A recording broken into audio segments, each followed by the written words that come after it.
The divine barrier had the power to purify and protect people. This power protected them from evil energy, and the boy was just breaking through the invisible wall, covered by his own protective field.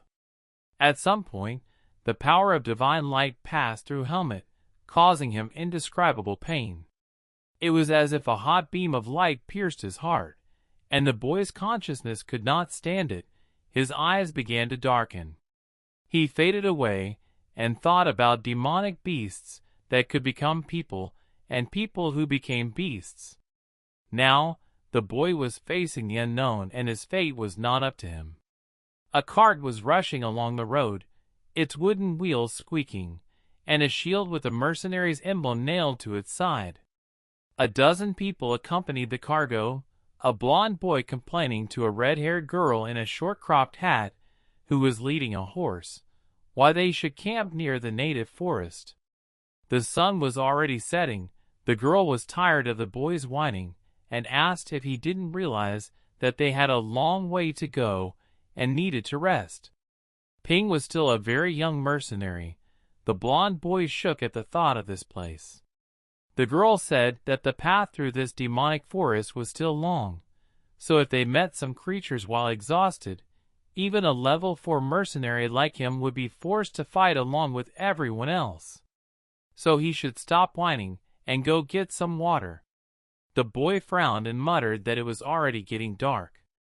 The girl did not tolerate dirty words in her company, so the boy immediately received a kick in the right direction. Grabbing the buckets, he was still being admonished about the inappropriateness of such statements in her company, and ordered to go get water before it got completely dark. The boy cautiously went down to the water. Something did not feel right about this place. He got to the river and wanted to quickly collect water and get out of there, but some algae got into his bucket, and he did not understand where it came from in the river. It was already getting dark, so he did not immediately realize that it was the long hair of a dark-haired boy who had been washed up on the bank. The boy froze in horror, and the next moment he ran screaming to his partners. Out of breath, he could not say a word at first, and his comrades joked that he had seen a ghost. But the guy shouted that there was a dead man lying in the river. His partner started to laugh at him, because knowing him, he probably confused a log with a corpse. The red-haired one agreed to see what was there, and the boy pointed where to go. But the next moment, he was kicked again, asking him to lead, not show, and besides, he had to fetch water. The blond man reluctantly and cautiously went down to the river, assuring that the corpse was ahead. The girl promised to kill him if there was a piece of wood. The boy swore that he was not imagining things and pointed to the body near the bank. As they got closer, the red-haired girl agreed that there was indeed a corpse, and the boy yelled that they had to get out of here because he didn't like this place. The girl in the hat looked at the dead man, and the next moment noticed steam from his mouth. She shouted to the blonde to help her, because the river boy was still alive. Helmut opened his eyes, and saw the smiles of two people who were happy that he had finally regained consciousness. The blond man was surprised to see him alive, and the girl asked if he could hear her. The river boy, holding his bandaged head, asked where he was, and Helmut wondered if he had managed to get out of that cursed forest. The girl told him not to be afraid, because everyone here was his own, and pointed to her partners, who were busy with their own business. She told him that their boyfriend had gone to the river for water, but found a dead man there, and the girl was already worried that he had died. But it seems that the dark-haired lucky man survived. The red-haired girl asked the name of the rescued man. She wanted to know more, but Helmut said he didn't remember anything. This was quite strange, given that he had no serious injuries, but it was possible that he had simply hit his head on a rock in the river. The girl stuck out her hand to introduce herself, saying that her name was Tanya. She was a third-level silver mercenary. Helmut shook her hand. It was strange for him to see another living person in front of him. The girl asked if he remembered where they were, but the boy didn't, so she told him that the place was called the Rotten Forest. The red-haired woman asked if he remembered anything else, but the boy said that he only knew his name and how to use a sword. The girl said that this was at least something. She noticed that his body was generally fine, and he just needed a doctor. She promised to help the boy until he got back on his feet, and said she was taking him under her care. Helmut still looked at her in surprise, and barely managed to squeeze out words of gratitude. The next morning he sat alone in the forest, and thought that he had been lucky to survive by some miracle. Now he needed time to recover, and testing his magical power, he saw that he was weaker than before he started training. Helmut hoped that the barrier would cleanse his body of the dark energy, but that core was still inside him. But at the same time, he realized that he had survived again because of it. He was going to keep pretending, because now he was in the world of people, and they didn't have to know about the darkness inside him. All he wanted now was to find the owner of his medallion, which was still hanging around his neck. He knew that there was no hurry now, and that everything would come in time, but the first step had already been taken. The members of the mercenary team were surprised by his next appearance. Some of them asked if it was really their dead man from yesterday, because although they helped him wash, no one changed so much after just water. One of the men even assumed that he was some kind of aristocrat, because he was a neat boy with a fine face and beautiful long hair that shone in the sun. Although Pin himself had helped him clean up, he was now also surprised at the yesterday's dead man. One of the mercenaries apologized for his tactlessness, but he wondered if their new acquaintance was really not some nobleman. Helmut replied that he did not remember anything, and Tanya hugged him by the shoulder and said that it did not matter who he was, because now this newcomer was part of the team. The blonde man asked her if she was sick, and the girl asked Helmut how he was feeling and noticed that he really looked much better today. Pin muttered that it was disgusting to look at her talking so sweetly to a handsome stranger, but before he could finish, his smiling face met the girl's fist. She ordered him to shut up, and instead of talking, she helped him with the camp's dismantling. Tanya told the dark-haired man that in 4 days they would arrive in the city, and he just needed to stay close to them, and once there, she would take him to the doctor herself. This time, the boy immediately thanked her, and the girl smiled and ruffled his hair, happy that he had finally spoken. The next moment, she announced the closing of the camp and ordered us to get ready to leave. The dark-haired man was fixing his hair and staring at the pair of them, along with Pin, half of whose face was already swollen from the girl's excessive love. The group started walking, and Pin wondered if the boy was really okay.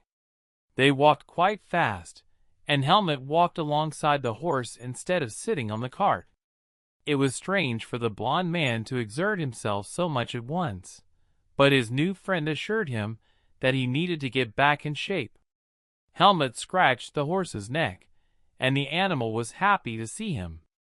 The blond boy asked him if he really liked horses that much, and Helmut realized that this was the name of the animal next to him, and answered in the affirmative. The boy thought that a nobleman would hardly caress an ordinary horse like that, but the boys seemed unusual to him anyway. The blond boy thought they were about the same age, but he spoke strangely, and there was something else about him. Helmut coughed, and when the boy asked him, he said that he was a little out of breath, but refused to get into the cart. Pin said that it would slow down the team, but the dark-haired man promised to keep up and kept walking. The kid was surprised at his stubbornness, and he looked at him strangely when people were just worried about him and offered support. Helmut didn't understand why he started to run out of breath so quickly, because in the primeval forest it took much less time to recover, and only 1 day was enough. He was breathing heavily, but he believed that he would recover if he just kept walking. The city was already visible in the distance. The cart behind him creaked as usual, and the horse snorted contentedly as it brushed. The gray-haired man adjusted his glasses, and the doctor finished examining Helmut and assured him that he was perfectly healthy. To his surprise, he had excellent stamina and recovered quickly. The red-haired woman could not believe what she was hearing and asked the doctor if he had examined him properly. The man started shouting how dare she ask him such a question, but nevertheless agreed to prescribe the boy some medicine and observe the changes. But Tanya was not satisfied with this answer. She burst out screaming, saying that Helmut was almost dead a week ago and did not remember anything at all. She asked him if he was a charlatan, which angered the old man with glasses even more, who shouted back that the boy was healthy as a bull and had already fully recovered. No matter how many times he examined him, he would not get any healthier. His head was also fine and his memory should return soon. The man threw a sheet of paper with a list of medicines at them and demanded that they leave, outraged by the behavior of the young people. Tanya's eyes were burning with rage, and Pin shouted for someone to help restrain the girl. Later on the street, Red-Headed asked Helmut if he was really okay, because Pin told her that the boy even had trouble walking. Helmut replied that it was true, but after taking some medicine and resting in a tavern, he felt much better and healthy. The girl was glad to hear that, because according to the doctor he was hardy, and from his own words about his sword skills, something told her that Helmut had a mentor. The boy replied that he did. He mentally noted the inside of his companion, and Darien's sword seemed like his own.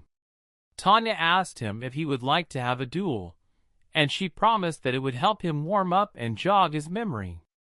They had nothing to do now anyway, so she thought it was a good chance for him. Helmut thought about it. The companion was a third silver rank, so the society clearly respects the power of people like her. It would indeed be a good opportunity for him to test his current strength, so he agreed to the offer. In the arena, dozens of men were practicing hand-to-hand combat, some with wooden means. The girl said that everyone was training right now, and it was a treat for her eyes. The guys immediately noticed the red-haired girl and asked if she also decided to warm up a bit. They asked who she came with, because they could not see the boy behind her. Recognizing Helmut's new friend, they asked if she had offered him a duel, and joked that it would be fun. The boys asked Tanya not to spoil such a beautiful face, and now they were referring to the boy, although one of them noticed that they had said too much, but still agreed with the others. The girl didn't need a reason to beat someone up, but now they had asked for it, and got what they deserved. Tanya threw a wooden sword at the boy and told him that the first one to hit the ground would lose. Helmut easily caught the weapon, and the red-haired girl told him to fight with all his might, and not to mind that she was a girl, because she would be recognized as vice-captain. The boy clutched his stick and realized that he was far from being in the best shape. Even his force had not yet returned to him. Simple attacks would do him no good, so he would just have to deflect her blows and counterattack if possible. He exhaled and adopted a stance that surprised his partners, who had already prepared for the spectacle and demanded to see a good performance. Helmut rushed forward, but the girl was ready for his blow and easily deflected the stick.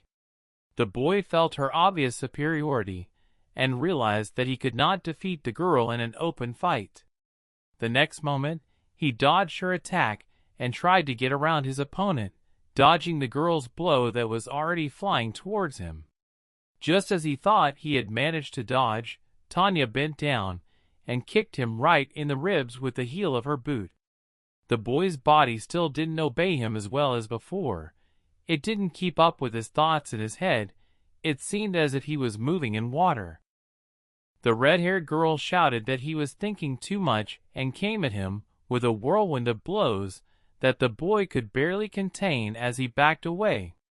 But the girl managed to slip under his protection, and, holding up her hat, she used her other hand and a stick to hit him right in the chest, making him roll over on the ground. The audience froze, and Tanya ended the fight by putting a wooden sword to the opponent's neck. The girl asked what that surprised look was, and the guy was really surprised at how easily he was defeated. Helmut thought that this girl's fighting style was much rougher than Darien's, with whom he had trained. Though her technique was weaker and her strikes more predictable, she was a stronger opponent than he had imagined. The two shook hands at the end of the fight, and the red-haired girl said that the boy had fought well against her. But in Helmut's head, he heard the words of his mentor, who warned him that the human world is not so simple. Now he had been easily defeated by a girl of only the 3rd rank, and he could only imagine the strength of the 1st rank. Tanya's partners told the boy not to worry, because even among them all she was considered a first-class warrior. They continued to comfort him by saying that no one expected him to defeat her the first time. The boys were even surprised by his good skills, and that if he had been a little stronger, the outcome of the battle might have been different. They patted Helmut on the shoulder and said that he was nothing like Pin and was confident in the fight. The next moment, a red-haired man appeared in front of the boy. He said that his name was Finn, and he was the captain of this mercenary vanguard unit. The man was a golden mercenary of the 2nd rank. The man said that Helmut had done a good job with their test. The boy was surprised, and the captain explained that they didn't want to leave him alone with no memory, so they decided to accept him into their ranks. He explained that mercenaries don't take on just anyone, and they had been looking out for him all along. Helmut finally realized why only Pin and Redhead had been talking to him all this time. If he had done something wrong, they would have just left him. The red-haired man held out a bundle, saying that Helmut was a good guy, because all the newcomers always tried to hit on his sister, who was now smiling behind him. The boy was handed a document with a 4th-rank seal, but it was only temporary, so he would have to register officially later. The captain called everyone to him, proclaiming that the boy was now one of them, and it was time to get to know each other properly. The other mercenaries introduced themselves one by one, each of them being a level 3 silver mercenary, except for the captain and Pin. Finally, the blond man who had found him introduced himself, noting that he was also level 4. Helmut listened to their sincere words, but remembered his mentor's words that people should not be trusted, and did not understand whether it was worth doing so now. The recruit was interested in only one question. He wanted to know how long he would have to stay in their ranks. The guy emphasized that one day his memory might return, and it would turn out that he had to hurry somewhere. The captain told him that no one kept mercenaries by force, but no one had the right to abandon the task they had started. Helmut accepted this condition and thought that everything was going quite well now. At least he was not alone. Perhaps these people would even help him find out who he really was, and he wanted to find out what it was like to have friends. One day, the mercenaries were standing around a table with the captain and a gray-haired man. The latter slammed his hand on the table and emphasized the importance of the task. The man demanded that the missions be carried out by mercenaries of at least the 3rd level, and he had already met them when he agreed to the blond boy. But now they had brought another one, and this could not go on. Then assured Mr. Miles that this boy would be useful to them, and that he had passed their vetting, because the man knew that they did not take in just anyone. The man with the mustache sitting across from him grabbed his head and hoped the captain knew what he was doing. They were their vanguard, and it would be the last time he would allow something like this. The red-haired man thanked him for his understanding, but added that since he hadn't been warned, the guy could only count on a third of the payment.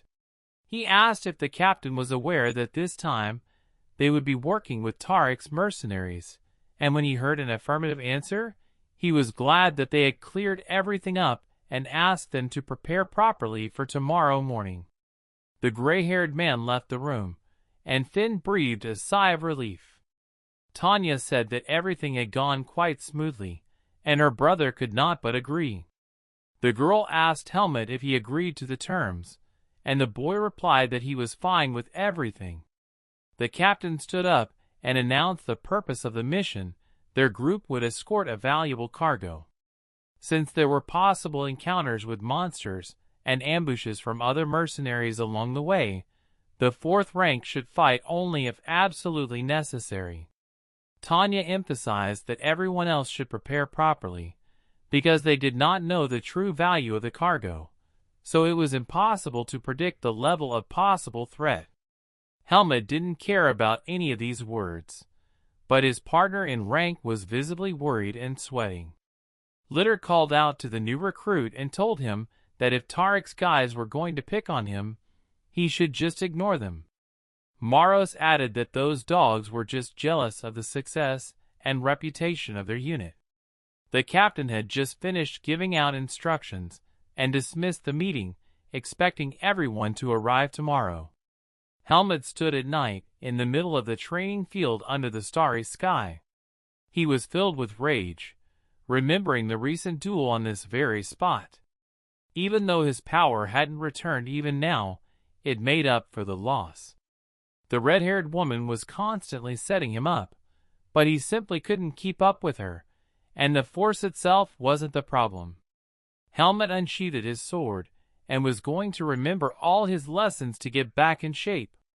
The next day, Finn announced the start of the mission and emphasized attention to detail. They had gotten a good advance, so now all they had to do was survive. Tanya adjusted her hat and told them to show everyone what they were worth.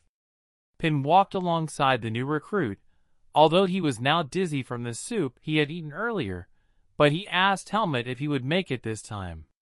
Helmut looked at him and said coldly that he would be fine, and it seemed that after the coughing incident, the blond man was looking down on him now. Finn grabbed his partner's shoulder, telling him not to sulk at him, that he was only worried about the new recruit. The blond man said that they both had to do their best, because this was their first mission of such difficulty. But Helmut still didn't respond to the boy's emotions, and he turned pale. The group approached the wagons, where Mr. Miles was already waiting. The captain reported the arrival of the escort group, and the man greeted them. He pointed to the cargo and said that Finn's group would be the closing group. Finn drew Helmut's attention to the other mercenaries. Not far from them were Tariq's men. A swordsman with a bandaged arm noticed his gaze and defiantly asked what the little shit was looking at, because he would knock him out with one breath. While the blond man was seething with anger, the swordsman asked who the girl next to him was, and told them both to hide behind him as long as they could. Helmut didn't say a word. He thought that the man was trying to humiliate them, and that humans and animals had something similar. They were both measuring their strength against each other. The boy looked at the man, and if they were Tariq's people, they didn't seem that strong. Helmut was still going to keep an eye on him until the very end of the mission. The caravan of 3 wagons set off at sunrise. A few days later, Finn tripped over someone's foot and fell to the ground. Caleb laughed at the kid and fake apologized, asking how he could trip over someone every day, which made his group laugh. The blond man called them bastards. They were sick of doing this to him every day. The swordsman with the scar on his eye called it an accident and said he had already apologized, but if he had anything to say to him, he would listen carefully. The blond man was afraid of him and remained silent, and when Helmut came to help him up, the man with the scar touched him, saying that he really looked like a girl. He promised to bring him flowers the next time they met. The dark-haired man didn't say a word and just took the boy with him. Ignoring him made Mechnik even angrier, and his partner only added fuel to the fire by reminding him that the girl had been ignoring him from day one. The other partner said that the boy was strange and seemed to be watching them all the time, and the mercenaries suggested that they shouldn't bother him. But Caleb asked what those fourth-rate assholes were going to do to him. He'd put them both down with just one left. Even if he had been demoted because of a broken right arm, he would still be able to take them both with one. But the mercenary reminded him that he was actually demoted because of a drunken fight. But the next moment Mechnik's healthy hand lifted him up by the collar, and he promised to kill his partner if he continued to wag his tongue. The guy immediately began to apologize and shut up. Caleb mentally blamed his brother for everything, because it was this annoying ram who demoted him after just a few fights and promised to fire him. He became second in command and seemed to look down on him. Now the swordsman was pissed off at the dark-haired boy, who now completely ignored him. He didn't even look in his direction when Caleb spoke to him. He wanted to strangle him, and now he finally let go of his long-tongued partner and had an idea. He promised the men fun if they helped him. Pin was complaining about his life in his usual manner. He was already getting fed up with the guys from Tarek's group, and it hadn't even been 3 days. The blond man took out his anger on a rock, throwing it away. The group was now at a halt, so everyone was resting. Pin already hated them because of their pestering him every day. This Caleb guy was really pissing him off. He didn't understand who put him with them. He was third rank. He suspected that something was wrong, but he had no one to complain to. But he shouldn't think they would get away with it. Ping grabbed a bucket and went to fetch water. He clenched his fist and said that next time he would not hold back. When he got to the river, he mumbled again that it was too far away, but even one bucket would be enough for them until tomorrow, so he would get some sleep and everything would be fine. Although he could not sleep near the demonic creatures, he wanted to get to the third rank as soon as possible, but because of his mumbling, he didn't hear anyone approaching from behind. The next moment, he was covered by a shadow, and a voice behind him said it was a beautiful place. The swordsman and his henchmen were having fun with the boy. They liked the remoteness of the place, so in this silence they could finally talk normally. Caleb asked if Pin thought so too, and the next moment he pinned the boy to the ground with his foot. He wondered if he and Helmut had already slept together, because judging by his graceful face and gorgeous hair, he was definitely a girl. Pin, with a broken face, muttered what the bastard was thinking, because his partner was a guy. The swordsman told him to shut up in that case, but now they would find out, since they had called the dark-haired man here. The blond man wanted to object, but the foot on top of him pressed down even harder, and he could barely breathe, let alone snap back. The next moment, Helmut did indeed arrive with some of their henchmen. The swordsman was glad to see him, and the fact that he came alone made him even happier. The dark-haired man looked at this picture of his partner's mockery, and thought that this part of the world was no different from the forests of the primeval forest. The demonic beasts there also measured their strength against each other, and understood only it. So there was no difference between humans and animals, and the monsters now were these people. They were probably the ones Darien was talking about. The swordsman smiled evilly, and his partners surrounded the new recruit and were really going to check his pants. Helmut got into a fighting stance. Even though he had been training, the force had not returned. He was nervous and had his hand on his sword, but he had fought Naho himself before. He tried to stay calm in this situation, and if the blond man was telling the truth about the fourth rank of the opponents, they were weaker than Tanya. Helmut planned to stand on the defense and get rid of the weakest opponent right away if possible, and if he couldn't, he would use Darien's technique. The next moment, Mechnik shouted to his partners to start, and the three of them attacked the boy.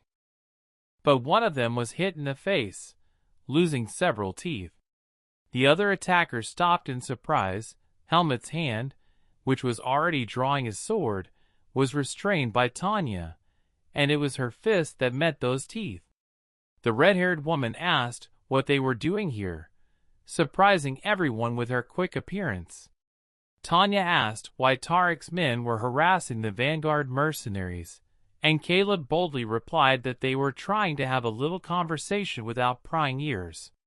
But the girl personally heard him ordering the boy to undress, and the man with the scar said that it was a man's joke and she, as a girl, would not understand it. Tanya was not going to joke with him, and advised him to watch his words before she cut out his tongue. The girl told the dark-haired man to take Pin away, and looked at the fourth-ranked men with disapproval. But the swordsman with the bandaged hand could not keep silent, and said that he himself was already becoming a third rank, and the girl shut him up, saying that now it was not so, and it seemed she was right. The man with the scar had nothing to say, and the red-haired woman warned him that if they tried to do something like that again, they would not leave so peacefully.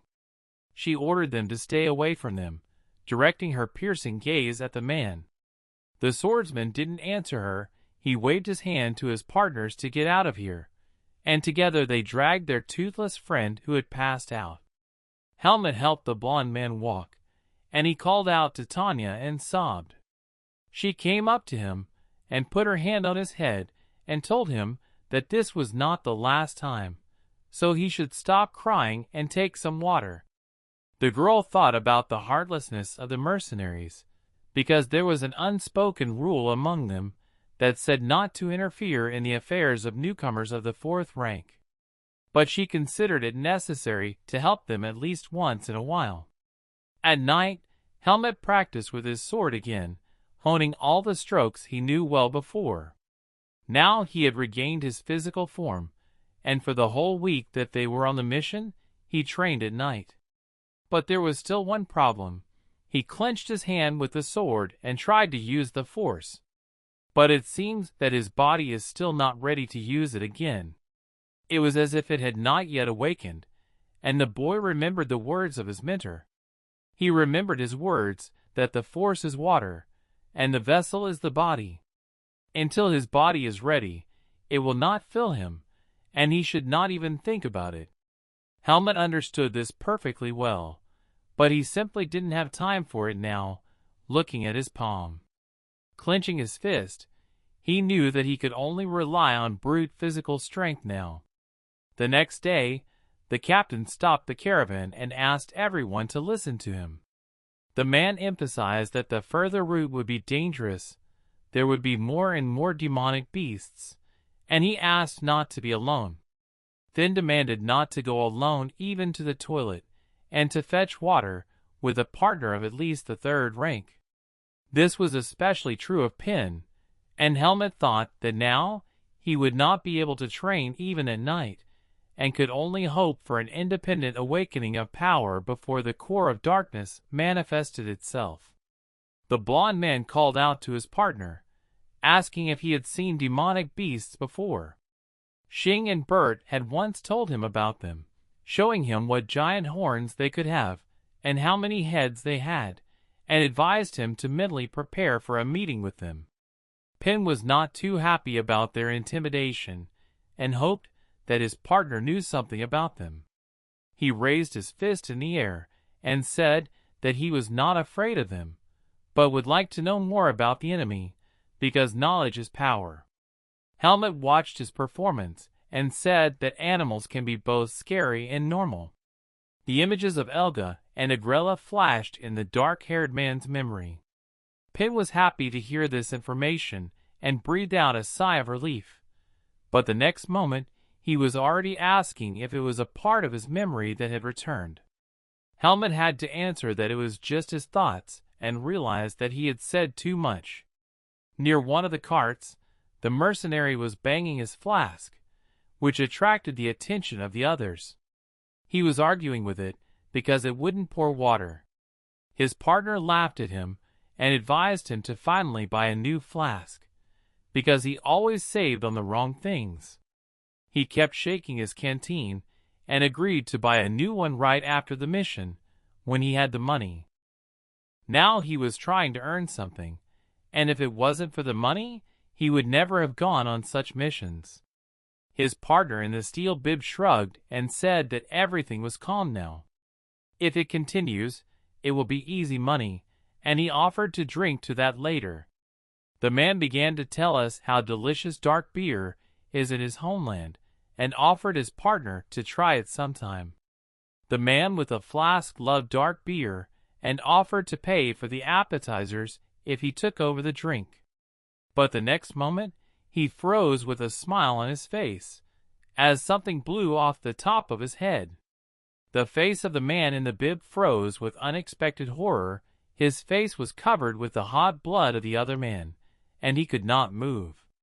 A demonic beast stood in front of him, holding his partner's head with its giant fingers and drinking from his victim's head like a cup. One of the wagons was overturned. The monster appeared out of nowhere right in the middle of the column, and the other mercenaries immediately drew their weapons. A demon with a lion's head, green energy evaporating from its eyes, crushed the poor man's skull in its mouth. His companion drew his sword and rushed forward at the damned creature. The other mercenary yelled at him to stop, because he had no chance to do anything himself. But before he could even speak, the monster had already crushed his partner with a powerful swing of its arm. The beast was amused. The mercenaries didn't understand where this bastard came from, and Finn said that they were all too relaxed, because even he himself hadn't expected an ambush. Something stopped the monster from eating human meat. It raised its head, and other green eyes were looking at it from the treetops. The beast threw one of the bodies at them, and Tanya realized that it was not alone and ordered everyone to get ready for battle. The mercenaries took up fighting stances, and Helmut regretted that it had already begun. Tanya ordered him and Pin to hide under the cart and not to interfere in the battle. The blond man squeaked with fear, but pushed his partner to the hiding place. Helmut was angry with himself. There were many more animals hiding in the forest, and this pace promised only the worst. His partner forced his head to the hiding place, and did not understand why he froze. Hiding together under the cart, Pin said that now the most interesting thing would begin. Helmut looked at the giant, and saw that he was much weaker than Elda or Naho, but still very dangerous. 3 captains stood in front of him, only they were of the second rank and could use the force. Helmut felt sorry that he could not help them all now. The demonic beast began to roar. He spread his arms, and his whole body was enveloped in a green aura. The captains moved towards the enemy. Finn's sword glowed orange, and he jumped on top of the enemy. The other captains began to circle the beast from the sides. The giant was able to block Finn's blow, but almost fell down from the power of the blow. The man made several turns in the air and skillfully landed on his feet. One of the mercenaries was happy to see the force, but nothing less was expected from their captain.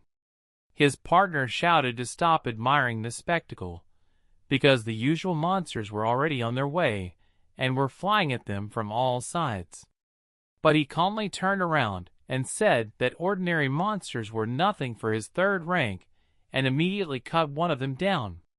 Sweat dripped down Finn's face. He shouted to everyone to keep going. They were doing well. The other 2 captains decided to finish the creature off, and the 3 of them attacked from different directions. Finn attacked again from above, and the monster crossed his arms over his head to deflect the blow.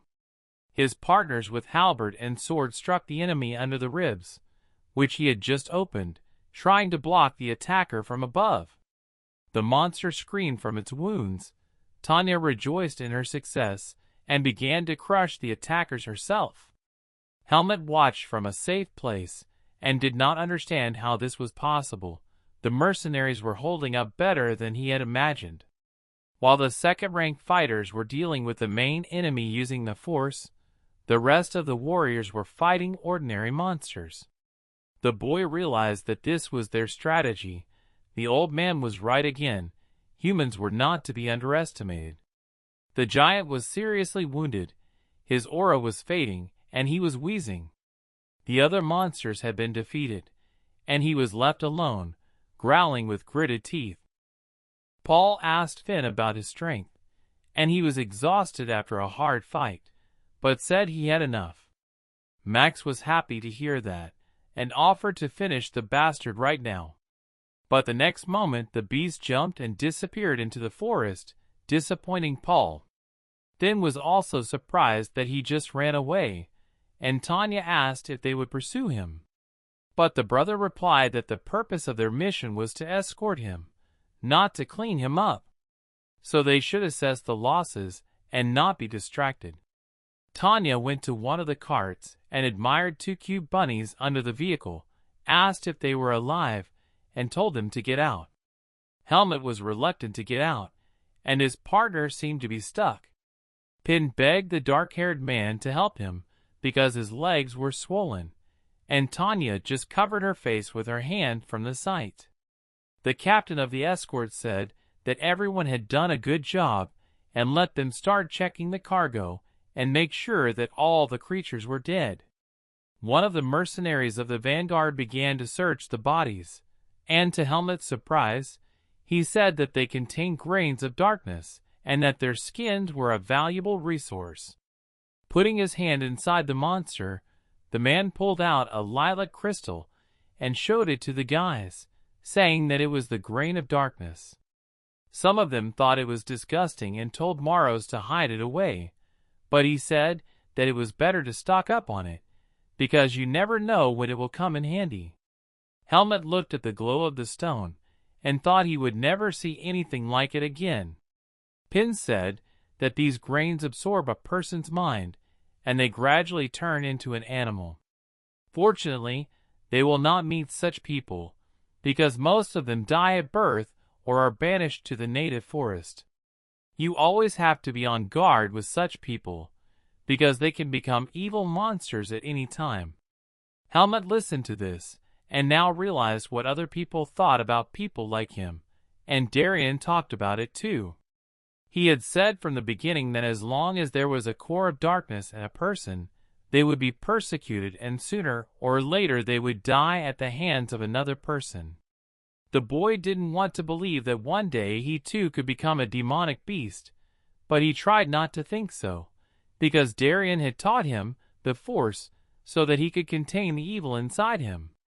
But even when the power returned, he would have to hide it at all times. Otherwise, people might guess the source of his power, and then nothing good would happen. Ping continued to yell something, and the captain remembered his youth, looking at his fourth-ranked partners. Tanya noticed that the blond man had grown up a lot, but he still had a lot to learn. He and his partner were about to pick at one of the monsters. Pin said it was disgusting. Helmut looked at the beast and felt that something was wrong, so he stopped his partner, who was already reaching for the monster with a knife. The blond man mocked him, as if he was afraid of the monster at such a close distance. He advised his partner not to worry, and to imagine that it was just a meat cutter, but this time it would be demonic. But a hand reached out to his smiling face and grabbed him by the throat. The beast came to and growled at the frightened boy. Tanya heard that something was wrong, but she could not get there in time. The next moment, Helmut pulled out his sword and with one steady stroke cut the monster in half, and its body flew in different directions. The frightened Pin could scream again, and he immediately moved away from the monster without taking his eyes off it. His partner asked him if he was okay, and the blond man thanked him for saving him and said that the beast had scared him. Helmut looked at the black blood running down his sword and did not understand what he was feeling. This stroke was different from the ones he had trained. He felt as if his body was released, and he hoped that it was just his power returning. Xing laughed and said that they had gotten another survivor, and Pin shouted at the Joker. He said that he had realized during that duel that the boy was nothing like his blonde partner. Pin thanked his partner for saving him and promised him a double portion of soup. Xing asked how he could pay with food, and Bern mocked that his life was worth a bowl of soup. Tanya was the only one who stood and watched them from afar, unable to understand what she was seeing at that moment. The girl had caught a glimpse of it out of the corner of her eye, and thought she saw the glow of Helmut's sword for a second. Now the red-haired girl was looking at him in surprise, and trying to understand what it was.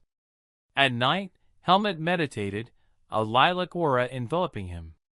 He opened his eyes, and discovered that he was right. His strength had indeed returned. The boy looked at the flow of magic in his hand, and marveled that his instinctive punch had been able to awaken the force. He even had Pin to thank for it. It would take him a few more days to regain his full strength, unless he had more time to meditate. The boy's thoughts were interrupted by his partner shouting towards the forest, yelling for Helmut to come back. The mercenaries were about to select patrolmen, and he needed to be there too. The captain was announcing 3 shifts of patrols. Helmut and Tanya would be the first. Pin and Maros would be the second, and Sin and Bern would be the third. Their big guy, Litter, was wounded, so he could rest. Bern joked that he also had to cut his hand, and now he was lazing around with him. But he said not to envy him, and if he wanted to, he would help the Joker paint his face. Bern laughed with him and told him to rest, then wished everyone a good night's sleep and demanded that the patrolmen stay awake on duty. Helmut could feel the presence of that last monster, thanks to his heightened senses after the awakening of the force. The red-haired girl asked him if he was tired and said that tomorrow they had a long journey ahead of them. The girl asked him to wake up the next shift and go to bed. The boy realized that the demonic beasts were just waiting for everyone to fall asleep and was going to explore the area and restore his strength. Caleb was sitting by the fire, and he noticed that the boy had gone into the forest alone. A sly smile appeared on his face. This was his chance. Helmut pulled out his sword and was enveloped in streams of energy.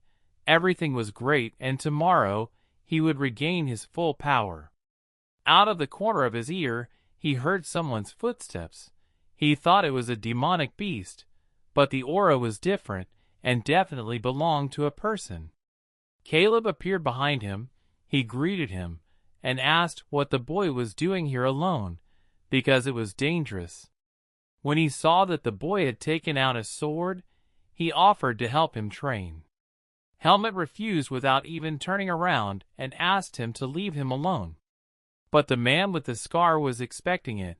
He said that the boy did not realize the situation he was in, because this red-haired monster would not save him this time. He said that his self-confidence was a big disadvantage for such a newcomer, and it seemed that no one had tried to put him in his place yet. The swordsman was stretching his arm and promised to take matters into his own hands, and probably no one would mind if he broke the boy's arms and legs in the process. Caleb was going to put new knowledge into his head, and if he died by accident, then he was just being weak. Helmut asked if that was all he could do, if that was all he could do in a place like this. The man with the scar stared at him in surprise. Helmut turned and sheathed his sword. It seemed to him that the mercenaries were helping each other, but for some reason it didn't apply to him. For some reason, the plaster-armed man behaved like a demonic beast. The boy told the 4th-level mercenary from Tarek's squad that if he was a human, he should behave as one. The man with the scar digested what he said for a while, and the next moment he just laughed. But he said that the part where he called him a beast was not funny. He thought the boy was too stupid to understand the hierarchy of power. The strong always devour the weak, and he shouldn't think that they were on the same level now because of his rank and the cast on his arm. The next moment he strained his arm, and the cast shattered. He had already recovered and was going to show who was stronger.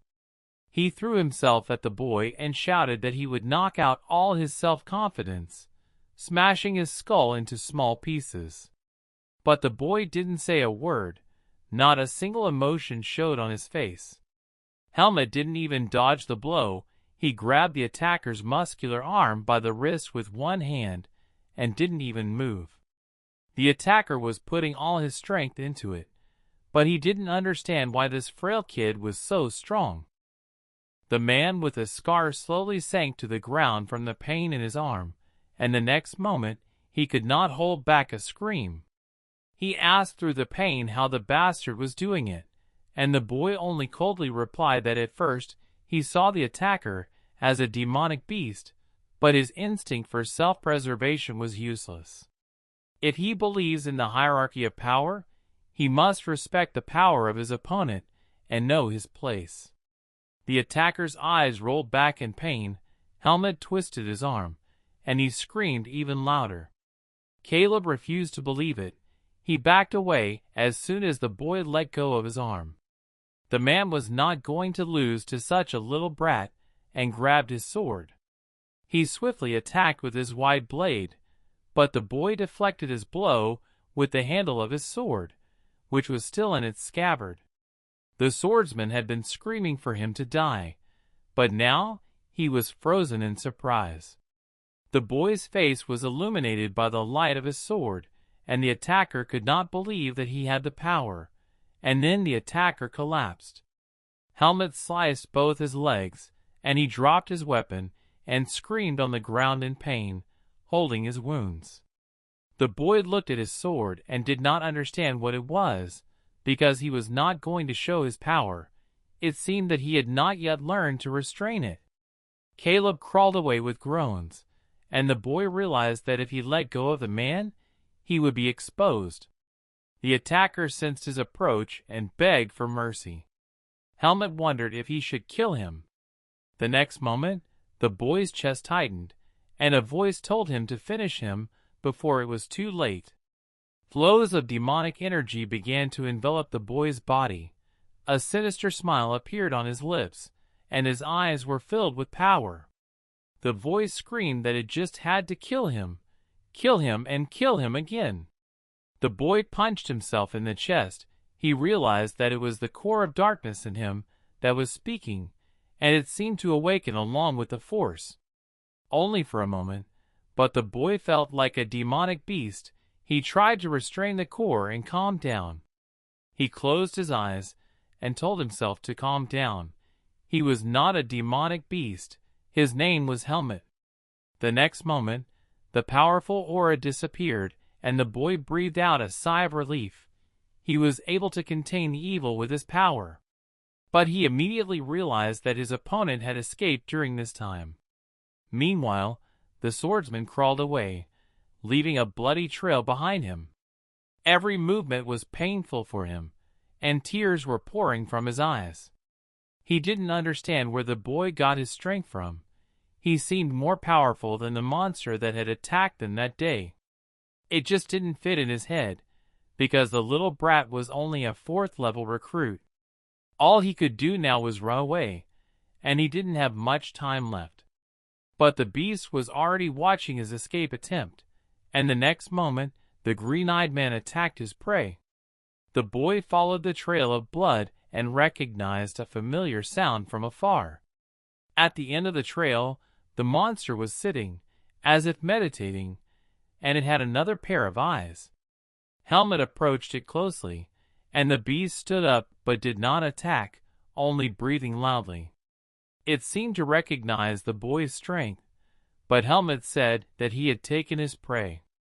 The beast growled back, but this time the balance of power was different, and the boy would have the strength to defeat it. The dark-haired boy pulled out his sword, and it shone on him, and he was about to get down to business. The beast looked at him in surprise and stepped back. It seemed that it could feel the power of the creatures around it, so this monster was not as simple as everyone thought. Helmut ordered him to take the body and leave, otherwise he would kill him. The demonic beast heard other people approaching from behind and looked at the boy, growled, and ran away with the corpse. Helmut hid his sword. He knew that the beast would return, but now the light of the torches was getting closer and closer, and now he needed to explain everything to the others. The boy was finally spotted and taken back to the camp, and Captain Max asked if Caleb was really dead. Helmut told him how the swordsman had been chasing him to beat him up, but at some point he himself became the prey of a demonic monster. His brother couldn't believe it, and Max said that he had died mocking others. The man apologized on behalf of Tariq's entire squad because the boy was in danger because of one of them. Tanya stepped forward, shouting that this was not enough. Their brother almost died because of this bastard, and they knew exactly what he was always doing and did nothing. Caleb's brother muttered to the girl to watch her mouth, because she was talking about his brother. She sympathized with his loss, but said that if they had straightened his brain earlier, nothing like this would have happened. The man became angry and came close to her, and in addition to insulting his brother, she decided to attack the entire unit.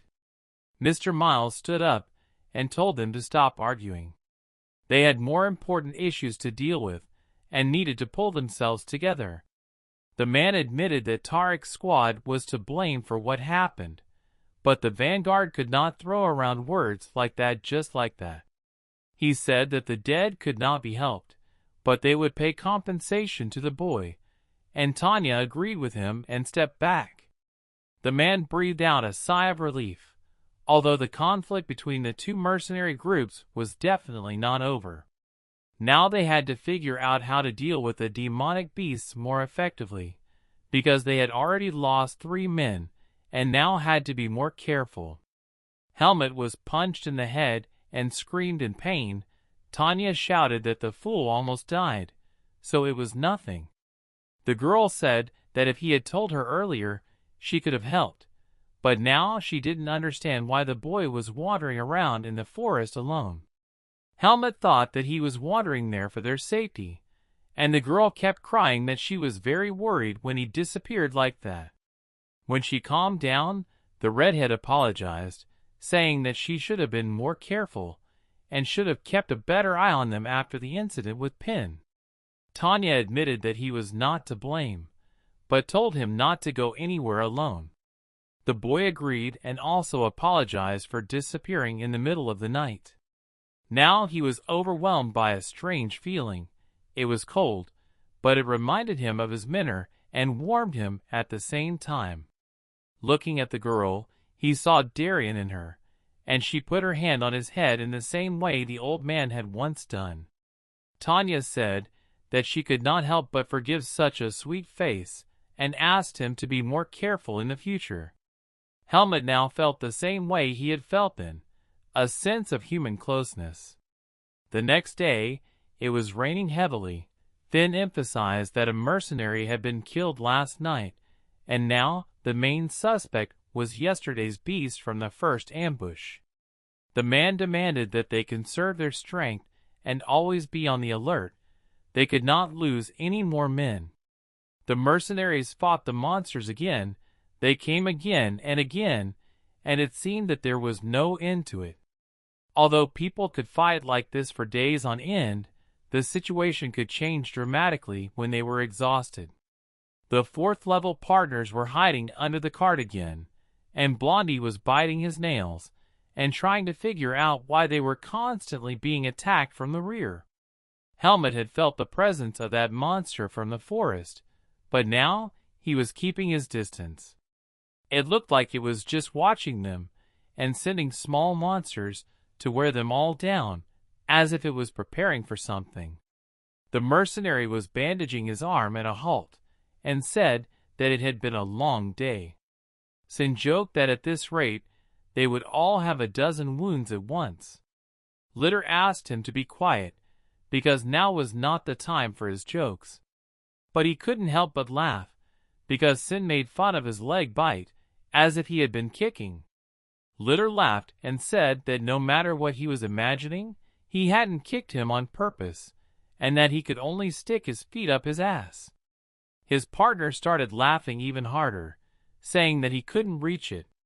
The captain watched them, and Tanya noticed that they already had 3 wounded, and the monster's attacks would not stop. Sin was also glad that at least everyone was alive, and their new recruits were doing unexpectedly well when they stopped being pushed under the cart. Helmut was good with a sword, so he could keep an eye on his partner, but all he could say about Pin was that he was a good dodger. The sister wanted to tell what she saw when the boy finished off the monster that attacked Pin, but her brother interrupted her in mid-sentence. He said that the most important thing now was that the monsters attacked only their group for some reason. Although Tariq's mercenaries hardly fought that day, the girl noticed that they already had 3 dead and had not the best relationship with each other, so they should not count on their help. The girl said that they could only be more careful, and her brother agreed that they would somehow survive if they were together. At the next night's halt, Mr. Miles received Paul, the brother of the murdered Caleb, in his carriage. The man said that he must have noticed that the enemy was attacking only the vanguard unit, and that the monster was clearly up to something. He said that although they were holding out well, they still had a long way to go, and sooner or later they would be exhausted and lose the battle. Miles asked for help, even though they didn't have the best relationship with that group. Paul said that he would not do that, and to the man's surprise he said that although the vanguard unit would definitely fall, instead of general safety, he was going to act effectively. The man did not understand what he was talking about, but Paul said that it was simple.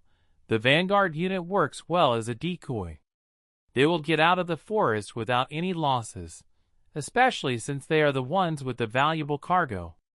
The man couldn't believe his ears. He was shouting and wondering if he had a bit of conscience. But Paul was unwavering in his truth.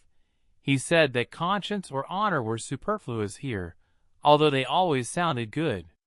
If he thought about it, and was honest with himself, he would come to the conclusion that the main thing was to survive.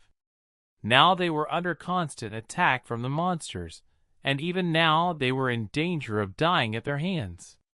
They were all being systematically worn down, but if Tariq's squad lost another man, it was unlikely that the man would get any benefit from this trip at all after all the compensation and collateral damage. Paul was simply offering the man a way out, but he was open to hearing another, better plan. Miles didn't know what to do, but it was up to him to decide right then and there. The next day, the caravan continued on its way, and Tanya complained that the journey had already exhausted her. The attacks were still coming one after the other, and besides the people, even the horses were tired, and the journey was still a long one. Tariq's mercenaries, meanwhile, were just resting and only occasionally looked at what was happening behind them. Whatever the relationship between their groups, the girl considered such behavior unheard of. Her brother agreed with her. He also thought that at this rate they would not have a good future. The red-haired girl noticed something happening ahead. The wagons ahead of them accelerated noticeably, followed by other mercenaries. Tanya was shouting what the hell they were doing, and Sin was yawning and asking where they were going. The captain realized that something was wrong. The monsters were constantly attacking only them, and now it looked like they were just left for the monsters to eat. Then noticed a lot of green pairs of eyes around, and said that they were betrayed. Now they were on their own. Helmut assessed the situation while his partners took out their weapons. In the end, it turned out that way. With the attacking monsters, they could not catch up with the other mercenaries, and the boy felt that they were completely surrounded this time. Those bastards saved their own skins at the cost of others. The vanguard mercenaries stood in a circular defense, and the ring of monsters grew thicker. The boy was wondering how many of them would survive, and the captain was shouting for everyone to get ready for battle, because the creatures had smelled that they were few and far between and were about to attack them from all sides. Then shouted that they were coming, and the monsters started running at them on the ground and flying out of the trees. Each of the mercenaries had several wounds, but they managed to fight back, working in pairs. Helmut was still thinking about whether he should reveal his power. He was worried that his partners would want to find out what he was, and where he came from. Maros was shouting that he would die a death worthy of a mercenary, and Sin was saying that was nonsense, and that he should take his time, because he was not going to die so stupidly and ignominiously. His dignity as a mercenary was just a cliché, and he raised his sword up and shouted that his death would be worthy. Maros turned to him and said that he was a worthy asshole, maybe. Tanya was laughing at these idiots, who even at such a moment were arguing about something. Helmut wondered if they would take him for a human being after that, but now he was determined to save these people, and nothing else mattered. The boy took out his sword and walked through the ring of his partners to the outside. He remembered Darien's words, but this time he wanted to trust the people. Helmut called out to everyone and told them to remember that what they were about to see was his great secret. The next moment, his sword was enveloped in radiance. No one expected to see the power in him, but there was no time to waste, and he rushed to attack. The boy pushed off from the carriage and slashed at the beasts in the air, which were almost reaching his partners. He managed to defend the entire upper flank by himself, which surprised everyone. Maros asked him if he was awake, and Sin said it was impossible, but meanwhile the boy was slaughtering monsters by the dozens. At some point, they even stopped approaching, and when Helmut came out to them with his weapon in front of him, they, on the contrary, began to run away from the boy. Having dealt with the last one who did not run away, the boy hid his sword. The fight stopped and everyone looked at Helmut. His partners were stunned to see their savior, and someone asked if it was a miracle. Meanwhile, the dark-haired man was thinking how pathetic those monsters were, who just ran away after the deaths of several of their comrades. Pin asked him how he had managed to do it, and he replied that he had just finally regained his strength. Tanya realized that she hadn't been dreaming and had seen the energy of the blade, but she didn't know how it was possible. Helmut asked if everyone was okay, and Pin and Tanya couldn't believe they had pulled him out of the river. The captain couldn't believe his eyes either. He said that even as a second rank, he didn't have that kind of power himself, and besides, the boy was very young. The man wanted to know who had taught Helmut this. The boy reflected that although he trusted them now, he was afraid to lay all his cards on the table. He did not want to mention the native forest in front of them. So he answered that he and his mentor had lived in the forest, but that was all he could remember. Then slapped his hand across his face. He had completely forgotten about the boy's memory. Helmut asked what they would do next, because it seemed like they were in no danger now. The captain woke up from his thoughts and said that first they just needed to get out of this hole and find the rest of the mercenaries who had abandoned them. These words touched a nerve with the team. Everyone wanted to personally finish off those assholes. Then asked what Helmut himself was going to do, but he replied that he would not leave them until the end of the mission and would think about it later, because he hadn't gotten his money yet. Ping muttered that his partner had strange priorities, and Tanya punched him in the face again to shut him up. The group gathered, and they wanted to catch up with Tariq's mercenaries on the trail they had left. As they accompanied the cart, the guys chimed in that it was good to finally have a rest. Some of them just felt better, and some even had their wounds healed because nothing bothered them. Tanya walked ahead and said that they were on the right track. judging by the number and freshness of the tracks. But at the same time, there was no one around, so she assumed that the other group had not set up camp for the night and kept moving, so maybe they had already left the forest. Her brother replied that according to the route, the next stop was supposed to be a village just beyond the forest, so they would be able to catch up with them there. Sin shouted that he couldn't wait to smash someone's face in for betrayal. Burton said just to try to imagine their faces when they saw that they had survived, especially old Miles. The thought made Moros's appetite grow. Pin agreed with his partners in this, but he was right to ask about the reward, since they had no valuable cargo. Moros and Sin also thought about it, because Tariq's group had taken everything valuable, and they had only food. At some point Helmut became alert. He heard a noise. As he ran forward and tried to understand what it was, he felt a demonic energy. His partners were watching him and Tanya asked what happened, and Sin said that everything was quiet as usual since then.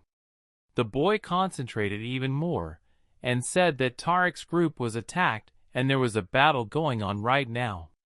Sin was happy to hear this news, because those fools got what they deserved. The commander asked how far they were, but at their current speed it would take almost an hour. Helmut added that the leader was there now too. Thin was surprised at the boy's strength and asked if he could really sense the beast at that distance. Helmut did not answer. He said that they had to hurry, because Tariq's men would not last long. Sin didn't want to hurry. He didn't want to help those bastards or fight the gorilla. Moros called his partner an idiot because they still had to get their reward. Thin said that they were mercenaries, not vigilantes, so they should just finish the job. Now they will complete the mission, and then they will think about what to do with Tariq's bastards. Tanya told them that they were the vanguard, and they shouldn't forget that. They shouldn't become like those bastards. The commander ordered them to move forward, to protect the cargo and their client. Tariq's group was now fighting off the creatures, and they had suffered numerous casualties. One of the mercenaries had just been killed, and Paul ordered them to close ranks. He was fighting hard himself and cursed this whole, for he had only had one peaceful day. The next moment, a beast growled behind him, and the green-eyed one joined the fight and crushed one of the mercenaries in his hand. There was no end to the monsters, and Paul did not understand why they were caught up so quickly. The creatures should have been enough for the vanguard. The beast threw out another crushed body and roared, and now Paul was retreating. Max yelled that they needed to run, standing with him back to back. The two captains discussed the situation, and Paul noticed that they would not survive at this rate, and if they could cope with ordinary creatures, they could not cope with the leader. In addition, his appearance here meant that the vanguard group was gone, and Max realized what he was getting at. If they ran away right now, there would be no witnesses, and no one would know what had happened here. The bearded man liked this plan and, to the surprise of the other mercenaries, he ordered a retreat. The guys who were fighting were screaming at the top of their lungs what he was talking about. They didn't understand what it meant to run away, but the next moment both captains just jumped out of the fight and ran away. This terrified Mr. Miles as well. He realized what was happening and mentioned the name of God. Something crashed into the carriage. The man realized that he had made a mistake when he believed Paul's words. He just felt that this is how it would end after they left the vanguard unit to die. The next moment, the roof of the vehicle shattered, the passengers screamed in terror, and a green-eyed beast hovered over them, growling. He reached inside, as if into a candy jar, and Miles was terrified to meet his fate. The man looked into the face of the angry monster and realized that they were all finished. The green-eyed man pulled out one of the passengers, but the next moment he felt something and diverted his attention. Helmut was flying at him and shouting to get his paws off.